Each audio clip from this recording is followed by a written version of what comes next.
Star വിജയുടെ പുതിയൊരു വീഡിയോയിലേക്ക് ഏവർക്കും സ്വാഗതം. നമുക്കറിയാം, ലോക്ക്ഡൗൺ ആയതുകൊണ്ട് തന്നെ നമുക്ക് റേഷൻ കടയിൽ നിന്നും കിറ്റുകളൊക്കെ വിതരണം ചെയ്യുന്നുണ്ട്. ഇത് പിങ്ക് കാർഡിന് 17 ലക്ഷം കിറ്റ് ഇതുവരെ വിതരണം ചെയ്തു. ആകെയുള്ളത് 31.5 ലക്ഷം പിങ്ക് കാർഡ് ഉടമകളാണുള്ളത്. ഇതിൽ 17 ലക്ഷം പേരും കിറ്റ് വാങ്ങി.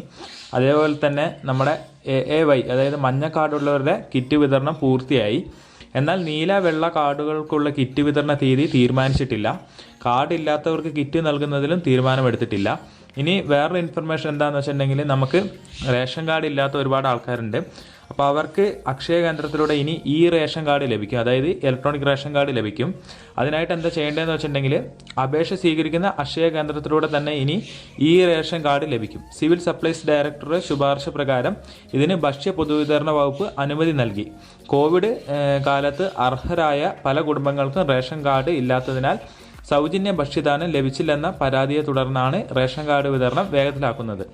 നിലവിൽ ഓൺലൈൻ റേഷൻ വിതരണമായതിനാൽ ഈ റേഷൻ കാർഡിന് അകത്തെ ഷീറ്റുകൾ ഉണ്ടാകില്ല. ബുക്ക് രൂപത്തിലുള്ള റേഷൻ കാർഡ് ഉപയോഗിക്കുന്ന എല്ലാ ആവശ്യങ്ങൾക്കും ഇതും ഉപയോഗിക്കാം. ഇപ്രകാരം റേഷൻ കാർഡ് പ്രിന്റ് ചെയ്ത് നൽകുന്നതിനുള്ള ഫീസായി 25 രൂപയും കാർഡിൻ്റെ വിലയായ 50 രൂപയും ഈടാക്കും. AAY പട്ടികവർഗ വിഭാഗത്തിനും പ്രിന്റിംഗ് നിരക്ക് മാത്രമാകും ഈടാക്കുക. ഇതിനാവശ്യമായ മാറ്റങ്ങൾ സോഫ്റ്റ്വെയറിൽ വരുത്തുന്നതിന് നാഷണൽ ഇൻഫർമേറ്റിക് സെന്ററിനെ ചുമതലപ്പെടുത്തി. അക്ഷയ കേന്ദ്രങ്ങൾ വഴി ലഭിക്കുന്ന അപേക്ഷകൾ താലൂക്ക് സപ്ലൈ ഓഫീസുകളിൽ പരിശോധിച്ച് അംഗീകരിക്കുന്ന മുറയ്ക്ക് അപേക്ഷകർക്ക് സന്ദേശം നൽകും. പരിശോധനയിൽ ന്യൂനത കണ്ടെത്തിയാൽ അതും അറിയിക്കും. താലൂക്ക് സപ്ലൈ ഓഫീസിൽ നേരിട്ടെത്തി ഇത് പരിഹരിക്കാൻ അവസരം നൽകും. അപേക്ഷകൾ taluk supply officer digital signature വഴിയാണ് അംഗീകരിക്കുക. ആധാർ പകർപ്പ്, പാസ്പോർട്ട് സൈസ് ഫോട്ടോ, പ്രദേശവാസിയാണെന്ന് തെളിയിക്കാൻ കൗൺസിലർ, പഞ്ചായത്ത് അംഗത്തിൻ്റെ കത്ത്, സത്യവാങ്മൂലം, ഫോൺ നമ്പർ എന്നിവ അടക്കമാണ് കാർഡിനായി അപേക്ഷിക്കേണ്ടത്. റേഷൻ കാർഡ് ഇല്ലാത്തവർ കുടുംബാംഗങ്ങളുടെ ആധാർ വിവരങ്ങൾ രേഖപ്പെടുത്തി സത്യവാങ്മൂലം നൽകിയാൽ ആധാർ നമ്പർ ഇ-പോസ് മെഷീൻ വഴി പരിശോധിച്ച് സൗജന്യ റേഷൻ നൽകാൻ സർക്കാർ നിർദ്ദേശിച്ചിരുന്നു. ഇപ്രകാരം 30,000-ലേറെ കുടുംബങ്ങൾ റേഷൻ വാങ്ങിയെന്നാണ് സൂചന.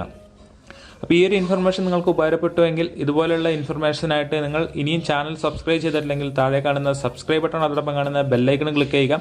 പുതിയൊരു വീഡിയോ വീണ്ടും കാണാം. Thank you for watching.